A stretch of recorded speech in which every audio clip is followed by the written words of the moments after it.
Hello, in my new video today I am going to teach you a new project that is a burglar alarm with the Arduino Uno kit. So let's start. First we have to take the Arduino Uno from the kit and we have to connect it to the laptop. Then we have to take a IR sensor, also called as object sensor, and then we have to take three male to female jumper connectors. These are different from the wires which we used in the previous video. It is having pin in one side and the other side is not having the pin. So, and the last thing that we need is a alarm, or we can say a buzzer. So first we have to connect this IR object sensor to our Arduino. So first we will take one jumper wire and connect this jumper wire to the 5 volt section which is here, and its pin is this one. So we have to connect the male end to 5 volt of IR object sensor and the other to the 5 volt of the Arduino power section. So this one is the 5 volt. So we have to connect it here. So we have connected this 5 volt of the IR sensor to the 5 volt of the Arduino. Now we have to connect the ground of the IR sensor, which is the next pin, to the 5 volt, and then we have to connect this pin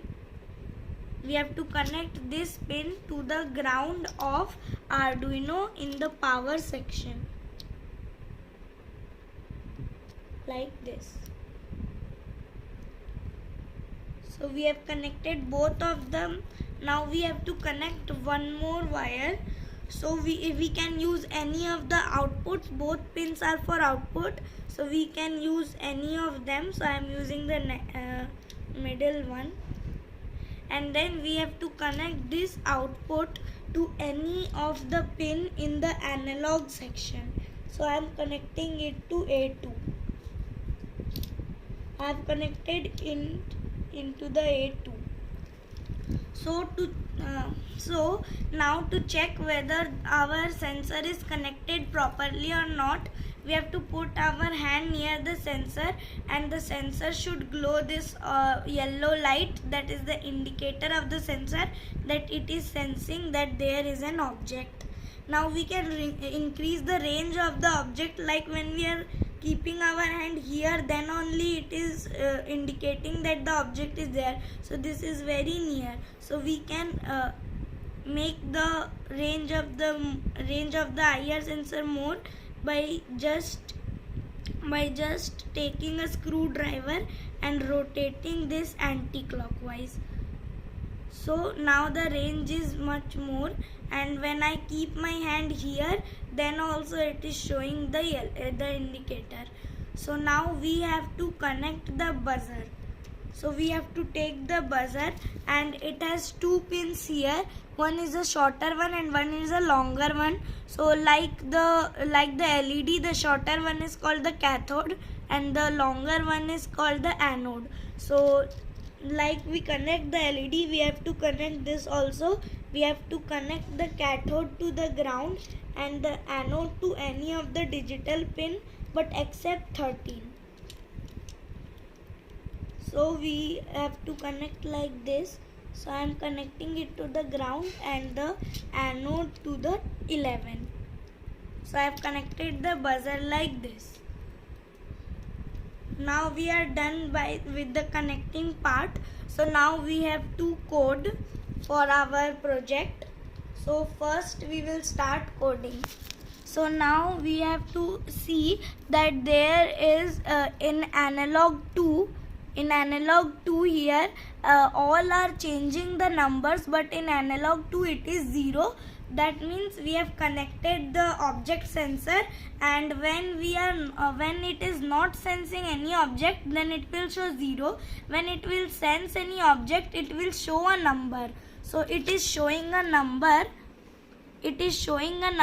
that is 730. it's showing a number here, that is 738. So which means we have to code with the help of 728. So first we will take a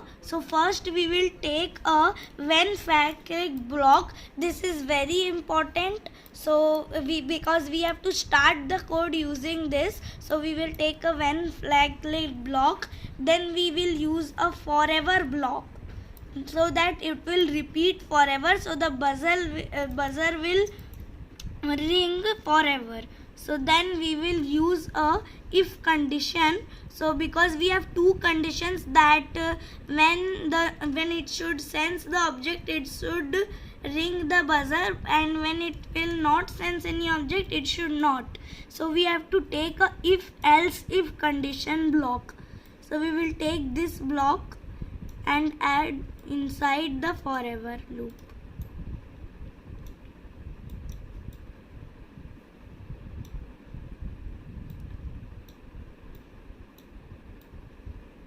So we have to add this block here. Now then we have to add the condition. So the condition is, first we will take a equal to block from the operators. Then we will take this block, that is value of sensor analog 0.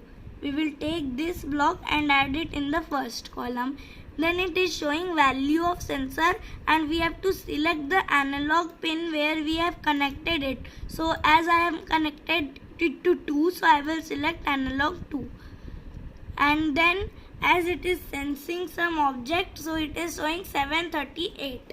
So for coding to ring the buzzer, we have to type here the number that is coming when it senses the object. So in my case it is 738. So I will type here. You have to check the number and then type here. Then like for LED we use on. For this buzzer we also use on. So as I have connected the anode to the 11, so I will select here digital 11 on. So this will ring forever, and we don't need to type the second condition as well, as we have used here else. So other than this, if there will be any condition, so it will do the else part. So we have to directly write here 11 off. So it will stop hearing the buzzer. So I will click on this, and when I will take my hand near to the sensor, so it is ringing the buzzer, and when I will remove, it stops ringing the buzzer. So like this we are able to make a burglar alarm, and we can adjust the range according to ourselves. As I made the range less, so when I put my hand up to here, so then it is ringing the buzzer. So that's all for today's video. In the next video I am going to teach you that how to connect the Arduino with your laptop and use it in your laptop for coding, and which platforms do I use for coding. So thanks for watching my video. Please like, share and subscribe my channel.